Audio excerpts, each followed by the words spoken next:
Hello అండి, welcome back to Surya logs. ఏంటండి బాబు ఈవిడ మరొక వీడియో పెట్టినట్టుంది అనుకున్నా, అలా అనుకోకండి. ఎందుకంటే మీరు అనుకోరలే, మీరు మనవాళ్ళు కదా. ఇంకెందుకు పాయింట్కి అయితే వచ్చేస్తున్నానండి. వర్షాకాలం వచ్చేసింది, మరి పిల్లలకి ఈవినింగ్ స్నాక్స్ ఏదో ఒకటి చేయాలి. ఎందుకంటే బయటేమో వర్షం పడుతూ ఉంటుంది, పిల్లలకేమో వేడివేడిగా తినాలనిపిస్తుంది. ఏం చేయాలో అలా ఆలోచించుకొని నా వీడియో అయితే చూసేసేయండి. ఏం లేదండి, చాలా అంటే చాలా సింపుల్. ఒక గ్లాస్ మినపగుళ్ళు, అలాగే 2 గ్లాసులు రేషన్ బియ్యం తీసేసుకుని మంచిగా వాష్ చేసుకుని 2-3 సార్లు వాష్ చేసేసుకుని కడిగేసేసుకుని మిక్సీ గిన్నెలో వేసేసుకోండి. మిక్సీ గిన్నెలో వేసుకున్న కొంచెం మెత్తబడి కొంచెం కళ్ళుప్పు కూడా వేసేసుకుని మిక్సీ పట్టుకోండి. మిక్సీ పట్టుకున్నప్పుడు మనం గట్టిగా ఉండాలండి. పిండి అనేది పలచగా దోసపిండిలాగా ఉండకూడదు. ఎందుకంటే అలా ఉంటే మనకి పునుగులు అనేది మనకి వేయడానికి కుదరదు. కాబట్టి మీరు స్మూత్గా పట్టించుకుంటూ కొంచెం వాటర్ పట్టి పోసుకుంటూ మంచిగా గ్రైండ్ చేసుకుని బరక లేకుండా చేసుకోండి. తినడానికి కూడా చాలా బాగుంటుంది.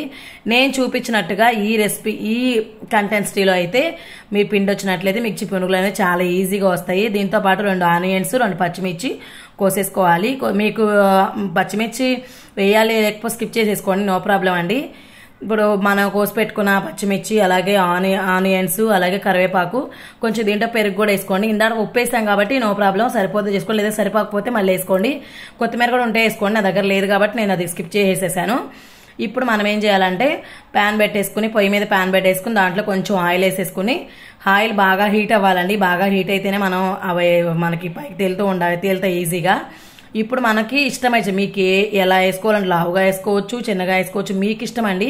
మీరు ఎలా వేసుకున్నా నో ప్రాబ్లం. కొంచెం తడి చేసుకుంటూ మంచిగా వేసేసుకుంటే చూడండి, మంచిగా ఆయిల్ కూడా బాగా కాలింది కాబట్టి ఇలా చిన్నగా వేసుకుంటే మనకి పిల్లలు కూడా ఈజీగా తినడానికి బాగుంటుంది. చూడండి, ఇలా వేసుకున్న తర్వాత ఒక 10 మినిట్స్ పొయ్యిని అలాగే పెట్టేసేసుకుని హై ఫ్లేమ్లో పెట్టేసుకుంటే మనకి తిప్పుకుంటూ ఉండాలి, మాడిపోయే ఛాన్సెస్ ఎక్కువగా ఉంటుంది.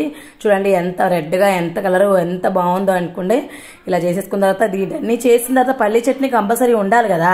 పల్లీ చట్నీ లేకపోతే ఇంకా పునుగులను ఎవరు తినలేం కాబట్టి కొన్ని పల్లీలు, అలాగే 2 పచ్చిమిర్చి, అలాగే కొన్ని కొబ్బరి ముక్కలు వేసేసుకుని బాగా కొంచెం ఆయిల్ లేకోకుండా ఇలా వేయించుకోండి. ఇలా వేయించుకుంటే చాలా బాగుంటుంది.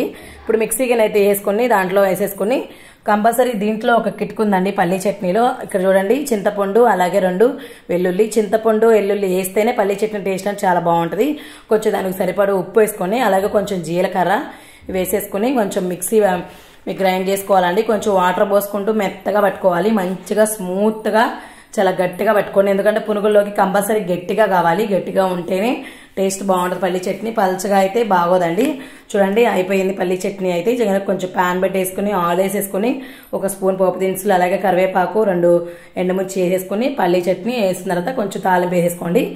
ఇంకెందుకు ఆలస్యం, పల్లీ చట్నీ అయిపోయింది, పునుగులు రెడీ అయిపోయింది. ఇంకెందుకు ఆలస్యం, కుమ్మేయడమే. బయట చల్లగా వర్షం పడుతూ ఉంటే ఇక్కడ ఇంట్లోకి వచ్చి వేడివేడిగా పునుగులు అయితే తినేసేయచ్చు. నా వీడియో మీకు నచ్చినట్లయితే లైక్ చేయండి, షేర్ చేయండి, సబ్స్క్రైబ్ చేసుకోండి. వీడియో నచ్చినట్లయితే లైక్ చేయండి, అలాగే ట్రై చేసి నాకు కామెంట్ కూడా చేయండి. ఓకే అండి, బాయ్.